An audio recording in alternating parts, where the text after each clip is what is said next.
सीटों का समीकरण तो फंसा ही रहेगा, वो तो अंत तक फंसा रहेगा। किसी को कोई मनचाहे सीट नहीं मिलेगी, कोई मनचाहे सीटों की संख्या के लिए लड़ता रहेगा।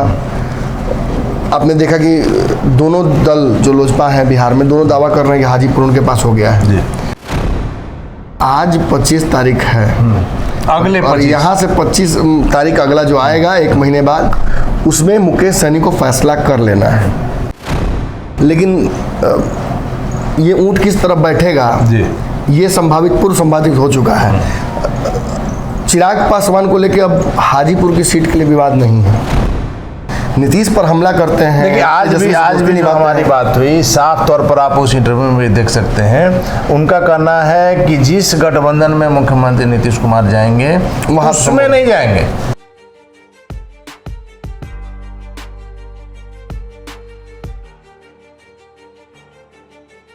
नमस्कार, पंचनामा देख रहे हैं आप। बिहार की राजनीति पल पल बदल रही है। इसके पहले आपने देखा कि किस प्रकार से 2024 के लोकसभा चुनाव को लेकर के उपेंद्र कुशवाहा और जीतन राम मांझी एनडीए में चले गए। अभी भी 2 वैसे नाम हैं जिनको लेकर के यह कयास लगाए जा रहे हैं कि जिस दल में जाएंगे, जिस गठबंधन में जाएंगे, निश्चित तौर पर उस गठबंधन को मजबूती प्रदान करेंगे। और आपको पता है कि 25 तारीख को मुकेश सहनी सभा करने वाले हैं, मुकेश सहनी ऐलान करने वाले हैं। और एक नाम जो निश्चित तौर पर बिहार की राजनीति को काफी हद तक प्रभावित कर सकता है, चिराग पासवान। इन दोनों नामों पर लेकर के लगातार सस्पेंस बना हुआ है कि एनडीए में जाएंगे कि महागठबंधन में जाएंगे।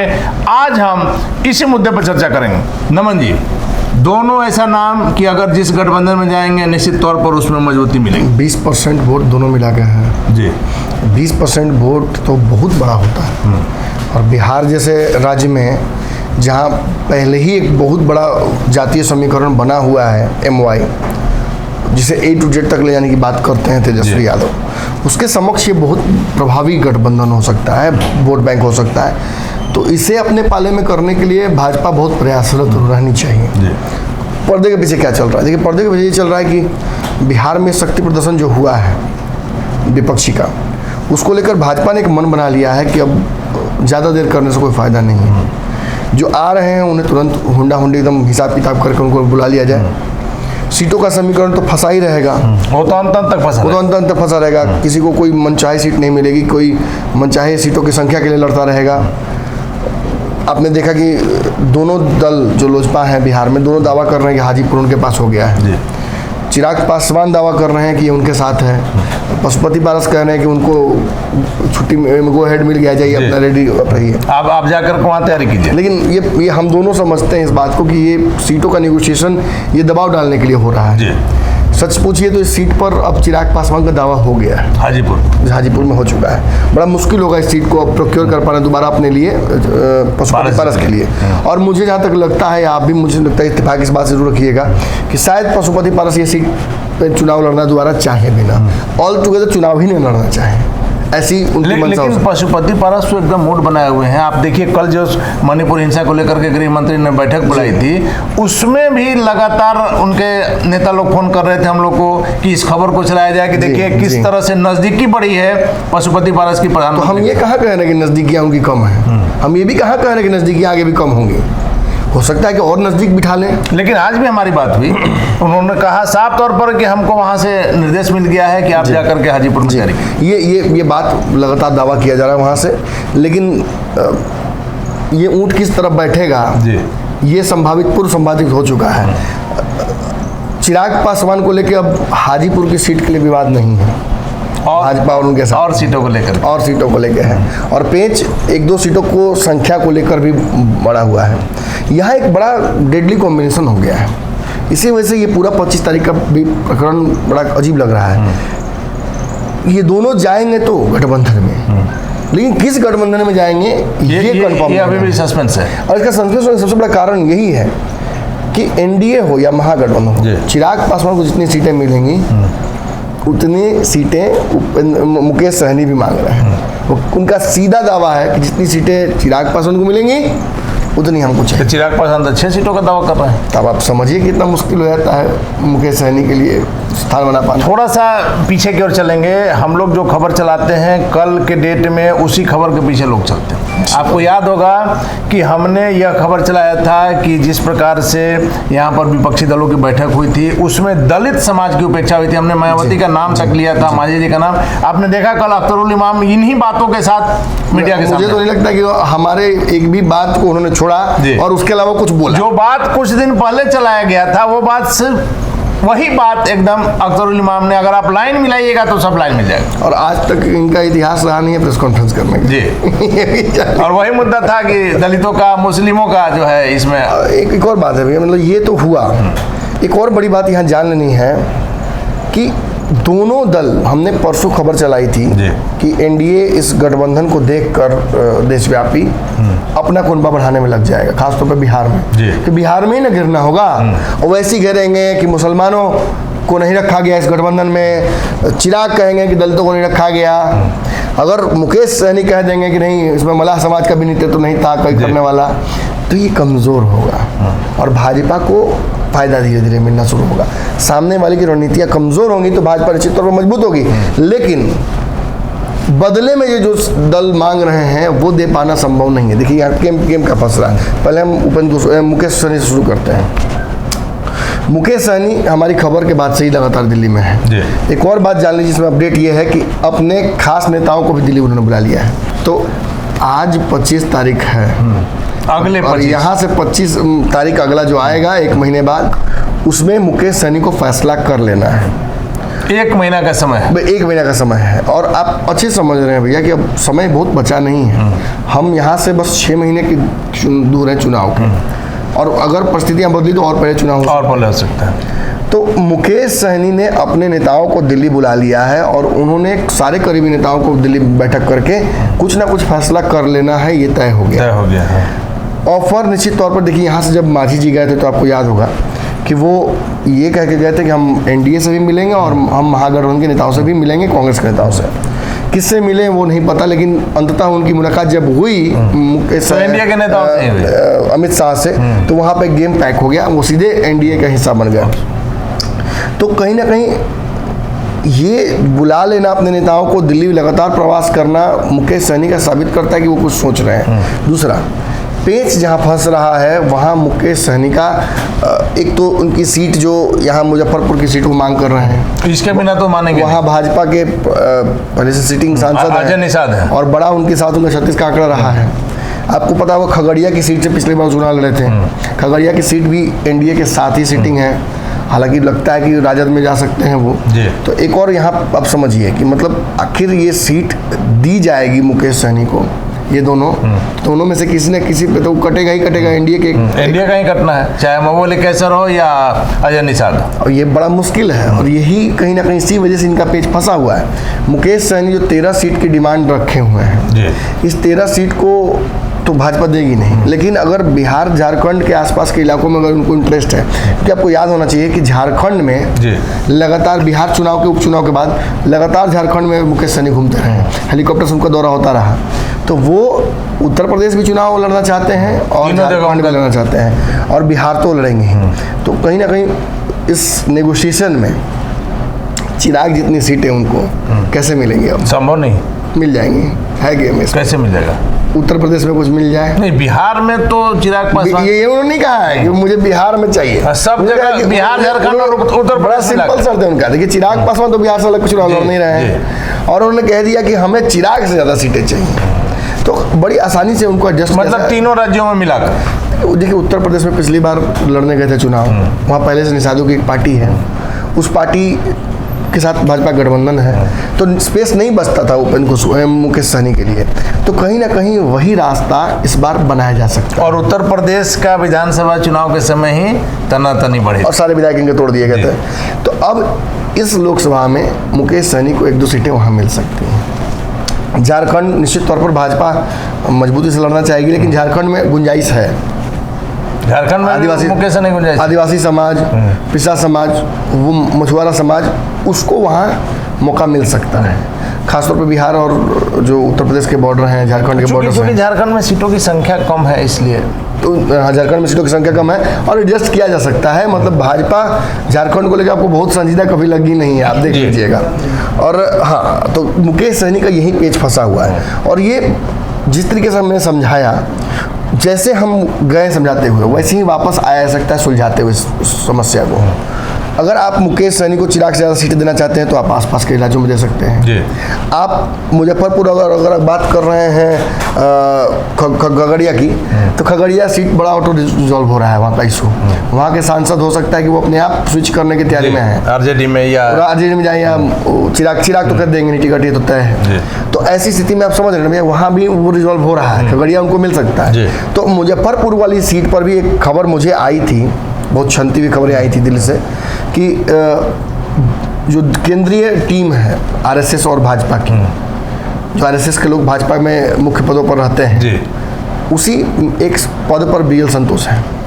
बीएल संतोष की टीम में अजय निषाद की एंट्री हो सकती है, और अजय निषाद अगर वहाँ चले जाते हैं कोई बड़ी जिम्मेवारी लेकर, तो आपको पता है कि ये सीट छोड़नी पड़ेगी। ये तो बीजेपी को छोड़ना पड़ेगा, क्योंकि मुकेश सहनी को चाहे आप 4 सीट अलग से दे दीजिए, अगर मुजफ्फरपुर नहीं दीजिएगा तो हम जहाँ तक समझ रहे हैं नहीं हो पाएगा। तो ये एक रास्ता निकलता दिख रहा है, बस करना कुछ नहीं है, आपको अपने एक नेता को समझा देना है अजय निषाद को। तो भैया एक और बात ना है ना कि अजय निषाद के साथ वोट है कि मुकेश सहनी के साथ है, वोट तो मुकेश सहनी के साथ है, भाजपा भी ये बात जानती है। अजय निषाद तो चूंकि बीजेपी का बैनर का उनको वोट मिलता है। इतने सारे दलित नेताओं के बावजूद चिराग के पीछे क्यों भाजपा पड़ी रहती है? चिराग भाजपा को पता है कि चिराग ही वोट दलित का ला के देंगे। उसी तरह से मुकेश सहनी का भी भाजपा को पता है कि मुकेश सहनी ही ला के देंगे। अब यहाँ गेम क्या है कि मुकेश सहनी को अब तो पहले जैसा महागठबंधन ऑफर नहीं दे रही है, लेकिन नीतीश कुमार इस बात को लेकर राजी हैं कि मुकेश सहनी की एंट्री महागठबंधन कराई जाए। तो अब दोनों महागठबंधन और एनडीए इन दोनों के बीच में मुकेश सहनी को फैसला करना है कि वो किस तरफ जाएंगे। तो निश्चित तौर पर जहाँ वो ज़्यादा फायदा देखेंगे, ज़्यादा फायदा मिलेगा। और यहाँ एक बात तो तय है कि जब इस बैठक में नहीं मुकेश सहनी को बुलाया गया, तो मुकेश सहनी थोड़ा ईगो इस चीज़ों को लेते हैं। हालांकि उन्होंने बयान नहीं दिया क्योंकि नेगोशिएशन चल रहा है इस वक्त तो किसी तरह से बयान नहीं देंगे। और इसी वजह से कहीं ना कहीं मुझे लगता है कि वो एनडीए का दामन थामने की कोशिश करेंगे, खासतौर पे तब जब मुझे पता है कि उनकी पैरोकारी करने के वाले एक शख्स बिहार भाजपा में है और वो भी दिल्ली में उनके साथ लगातार घूम रहे हैं। तो मतलब मुकेश सहनी की मुलाकात किसी पूर्व अध्यक्ष भाजपा के साथ, मुकेश सहनी की जो दिल्ली में जो डेरा डाले हुए हैं, इसका कुछ 1 महीना के अंदर रिजल्ट सामने आ जाएगा निश्चित तौर पर। मैं मुझे लगता है 25 तारीख तो बहुत दूर है, उसको पहले ही हम लोग दर्शकों को बता देंगे कि देखो 25 को क्या फैसला लेने वाले हैं वो पहले से। मुकेश सहनी तो क्लियर हो गया। अब चिराग पासवान जो अभी बिहार की राजनीति में लगातार, आप देखिए कल भी उनका बिहार के प्रदेश अध्यक्ष का जो बयान आया, आज उनके प्रदेश अध्यक्ष के जो मन में चल रहा है वो आप बेहतर बता पाइएगा कि एक्चुअली वो दोनों रास्ते क्यों खुला रखना चाहते हैं। नीतीश पर हमला करते हैं। देखिए आज भी हमारी बात हुई, साफ तौर पर आप उस इंटरव्यू में भी देख सकते हैं, उनका कहना है कि जिस गठबंधन में मुख्यमंत्री नीतीश कुमार जाएंगे वहाँ उसमें नहीं जाएंगे। हमने सवाल भी किया, तो इसका मतलब कि अगर आरजेडी में जाना चाहें, अगर मुख्यमंत्री नीतीश कुमार चले जाते हैं एनडीए की ओर, तो उनका साफ किसी और गठबंधन कहीं चले जाते हैं, तो साफ उनका कहना है कि तब हमको किसी से परहेज नहीं। और लालू प्रसाद यादव और तेजस्वी से चिराग का प्रेम जग जाहिर है। नीतीश कुमार बुलाते हैं नहीं जाते हैं, और तेजस्वी बोलते हैं तो भाई की तरह भागे भागे पहुंच जाते हैं। और कई बार हमने यह भी सवाल किया कि आप मुख्यमंत्री पर तो हमलावर रहते हैं, तेजस्वी यादव भी तो मुख्यमंत्री हैं, तो वो कहते हैं कि नहीं, ये तो पूरी तरह से अभी मुख्यमंत्री नहीं बने, अगर ये मुख्यमंत्री बनेंगे तब इन पर हमला करेंगे। भ्रष्टाचार नीतीश कुमार का होता है इनके हिसाब से, चिराग के हिसाब से। कोई भी बिहार में भ्रष्टाचार होता है तो नीतीश कुमार का होता है, तेजस्वी उससे अलग रखते हैं, तो बहुत सेलेक्टिव क्रिटिसिज्म करते हैं क्योंकि छोटे भाई। और हाँ, ये संभावना है छोड़ना भी है। वो जानते हैं अच्छे से कि दलितों का, अकलियत का, पिछड़े समाज का एक वोट बैंक है जो रामविलास पासवान के साथ रहा है। तो अब ठीक है, मैं मान लेता हूँ कि क्रिकेट का ग्राउंड जो होता है वो अक्सर देखिएगा कि बहुत बड़ा होता है जी।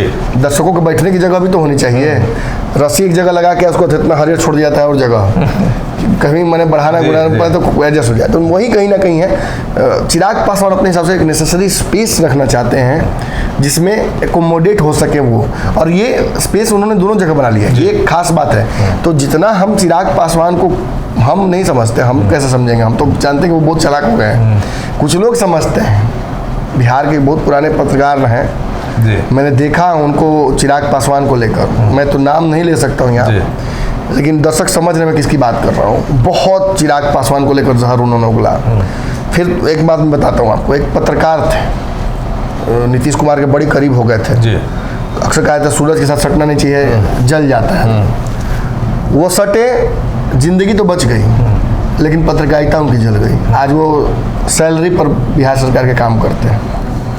फेसबुक पर चिराग पासवान को लेके मुझे याद है, जब मैं चिराग पासवान से हमारा कोई इंटरेक्शन पूरे चुनाव में नहीं हो पाया था। चुनाव बाद जो परिस्थितियाँ बनी, मुझे लगा कि नहीं, चिराग एक बेटर प्लेयर हो सकते हैं आगे की राजनीति के लिए, तो उसको लेकर मैंने एक विश्लेषण किया। उस पर वो सार्वजनिक तौर पर आ गए और उन्होंने चिराग पासवान को ये तक कह दिया उस कमेंट बॉक्स में आकर कि एकदम फूका हुआ कारतूस है, बिहार में कहीं दूर दूर तक इसकी संभावनाएं नहीं है। आप अक्सर फूके हुए कारतूसों में ही हवा भरने की कोशिश करते हैं नित्यानंद जी। यही शख्स, मतलब जब उपेंद्र कुशवाहा को लेकर मैंने खबरें बताई और फिर मांझी जी को, तो इन्होंने फ़ोन करके धन्यवाद दिया था और फिर इन्होंने एक बात और उस दौरान कह दी, बाबा वहीं बैठे हुए, हम यहाँ बैठे होते और वहाँ बैठे होते। उन्होंने कहा कि नहीं, चिराग को लेकर मेरा आकलन गलत था।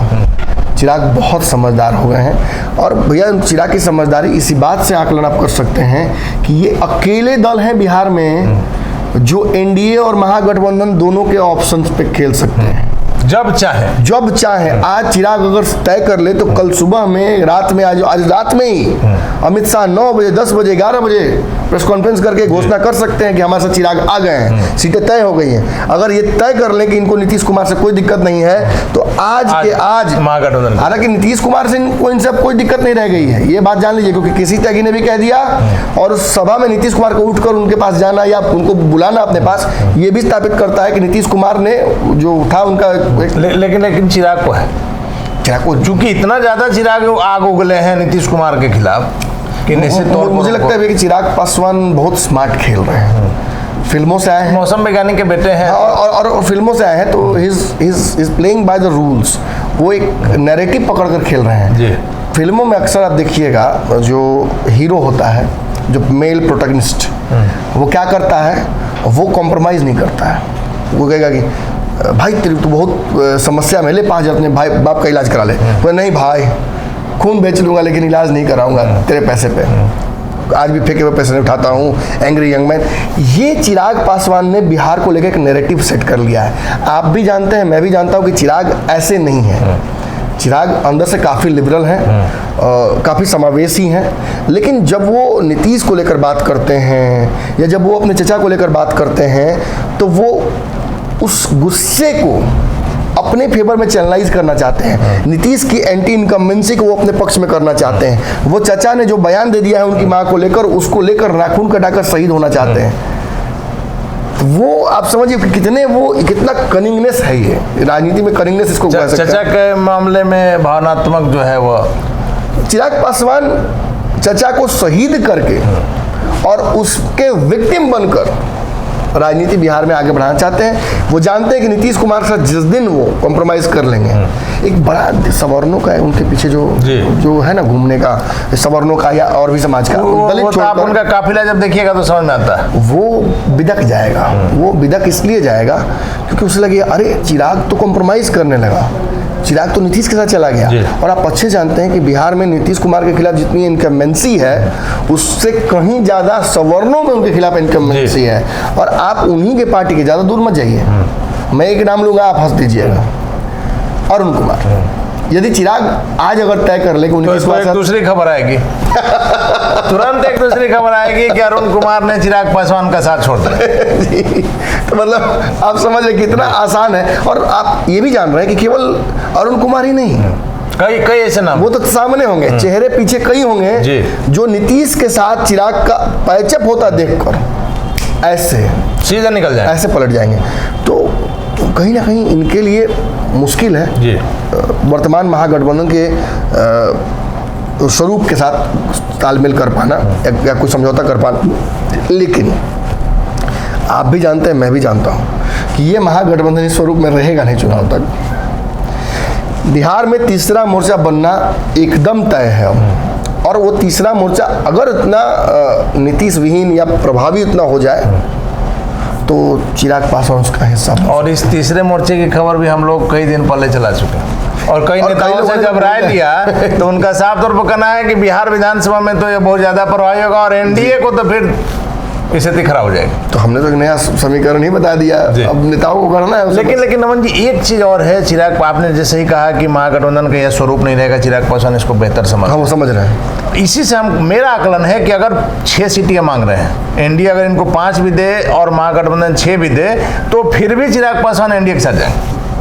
हाँ ये देखिए, ये वही बात है कि कहने का मतलब कि बाबा हमारे हैं, इन्हें दिल्ली जब जाना होता है तो ऑप्शंस बहुत है, ट्रेन से जा सकते हैं, बस से जा सकते हैं, लेकिन ये अपनी एक्सयूवी में ही जाते हैं दिल्ली। इन्हें असल में देखिए फ्लाइट से जाने से डर लगता है, जो इनकी हार्ट की समस्या है उसकी वजह से पल्पिटेशन बढ़ जाता है, तो ये उस स्थिति में अपने आप को डालना नहीं चाहते हैं, तो वो अननेचुरल जो तरीका है उसी में इजी फील करते हैं। हाँ ये उसी में फील करते हैं, और कहीं ना कहीं उसी को नेचुरल इन्होंने बना लिया। तो कहने का मतलब कि भाजपा और चिराग पासवान, क्योंकि भाजपा की जो रणनीति नीतीश के खिलाफ है, इनकी भी रणनीति नीतीश के खिलाफ है, इनका भी एक बड़ा सवर्णों का वोट बैंक हो गया है, इनके पास भी चेहरे का एक बड़ा वोट बैंक हो गया है। और चिराग पासवान एक चीज और देखते हैं भाजपा में, चिराग पासवान से बड़ा चेहरा पूरे भाजपा के पास बिहार, झारखंड, बंगाल कहीं नहीं है। इसके बाद आप जाइएगा तो केवल आपको उत्तर प्रदेश में ही दिखते हैं योगी, जो कि भाजपा के एक सेकंड माने टीयर नेता के तौर पर दिखते हैं आपको, जिनके चेहरे पर गुरुत्वाकर्षण है। तो चिराग जानते हैं ये बात कि हम आज के लिए गठबंधन नहीं कर रहे हैं, आगे के लिए कर रहे हैं। 25 में भाजपा के पास चेहरा नहीं होगा, और भाजपा मेरे साथ गठबंधन के तहत चुनाव लड़ती है, तो मेरे पास हमेशा ये ऑप्शन होगा कि बिहार को हम लीड कर लें जी। और देखिए भैया, बहुत छोटी बात कर रहा हूँ, मेरी पत्रकारिता की उम्र 10-12 सालों की है। अगर चीज़ें सही ढंग से हो जाए तो जो लोग तथाकथित रूप से चिराग पासवान का विरोध किया करते थे, उन्हें एक बहुत बड़ा झटका लगने वाला है आने वाले समय में। अगर नीतीश जितने महत्वाकांक्षी हैं और जिस तरीके से पलटते रहे हैं, अगर अब की बार भी पलट जाते हैं, तो आप जान लीजिए कि आप तेजस्वी यादव से पहले चिराग को बिहार का मुख्यमंत्री देख सकते हैं। बहुत बड़ी सम्राट चौधरी के बनने के बाद जो यह अटकलें लगाया जा रहा था कि चिराग पासवान को बनाया जाएगा, और चिराग अच्छे जानते हैं कि ये संभव नहीं, और सम्राट चौधरी को बनाने से चिराग का चेहरा ये हो गया, ये चिराग पासवान भी समझ रहे हैं। चिराग अच्छे जानते हैं कि ये शुरुआत में उन्हें लगा कि झटका सा लगा कि अरे ये क्या किया भाजपा ने, फिर उन्होंने समझा कि नहीं, इतना बड़ा अभी मेरा चेहरा नहीं है। नहीं मतलब कहने का मतलब कि सम्राट चौधरी भी कितना भी पापड़ बेल लें, उनको भाजपा के लोग ही मुख्यमंत्री नहीं बनना चाहिए। 25 तो अभी दूर है, अभी बड़ी बात है तो 24 अभी 24 बचेगा तब ना बच्चा, वही डॉक्टर जो बोलता है कि 24 घंटा बच गया तो बच गया, नहीं उसके बाद जो है फिर खतरे की बात तो 24 बचा तो बचा। लेकिन एक बात जान लीजिए, मैं बहुत बड़ी भविष्यवाणी अभी ही कर रहा हूँ कि तेजस्वी से पहले चिराग इस मुख्यमंत्री कुर्सी का स्वाद चख सकते हैं, अगर परिस्थितियां सही ढंग से हुई। तो आप ये बात सही कह रहे हैं कि चिराग पासवान भले अपना ऑप्शन खुला रखना चाहते हैं महागठबंधन में, बट वो उधर जाएंगे नहीं।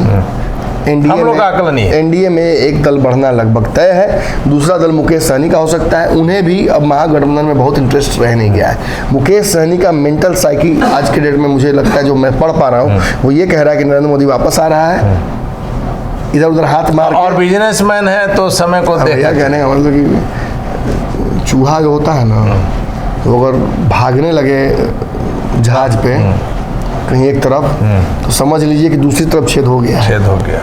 और ये मांझी जी ने भागकर साबित कर दिया। मांझी जी चुनाव के घोषक हैं जी, जैसे कैसे शंखनाद होने के बाद महाभारत शुरू होता था हर दिन, मांझी जी पलट गए एक बार चुनाव से पहले, समझ लीजिए कि चुनाव शुरू हो गया। चलिए धन्यवाद आपका। तो इन तमाम जानकारियों के लिए नमन जी आपका बहुत बहुत धन्यवाद। निश्चित तौर पर बिहार की राजनीति के लिए हर दिन काफी महत्वपूर्ण है, और आपको शुरू में हमने बताया कि जीतन राम मांझी, उपेंद्र कुशवाहा के आने के बाद दो प्रमुख चेहरे जो निश्चित तौर पर एनडीए गठबंधन को मजबूती प्रदान कर सकते हैं, मुकेश सहनी और चिराग पासवान। चिराग पासवान को लेकर के भी अटकलें लगातार चल रही है, लेकिन हमारा अपना आकलन है कि चिराग पासवान किसी भी स्थिति में आखिरी तक प्रयास करेंगे कि महागठबंधन में जाने की स्थिति ना हो। और चिराग पासवान का हाजीपुर सीट को लेकर के जो पेच फंसा हुआ है, कुछ सीटों पर जो बात हो रही है, जो हमारी जानकारी है, इसको क्लियर होते ही किसी भी दिन ये घोषणा हो सकती है कि चिराग पासवान एनडीए में आ रहे हैं, जिससे निश्चित तौर पर एनडीए का कुनबा मजबूत होगा। और मुकेश सहनी का अगर आप पुराना इतिहास उठाकर देखेंगे तो महागठबंधन में हमारा आकलन है कि मुकेश सहनी सहज महसूस नहीं करेंगे, वैसे में उनका भी एनडीए में आना पूरी तरह से तय है। हालांकि अभी 1 महीना का समय है, और हमने आपको बताया भी कि 1 महीना के अंदर यह खबर आ जाएगी कि मुकेश सहनी भी एनडीए में आ गए हैं। निश्चित तौर पर बिहार की राजनीति में आगे क्या होगा यह देखना काफी महत्वपूर्ण होगा। फिलहाल आप पंचनामा में हमें दीजिए इजाजत। नमस्कार।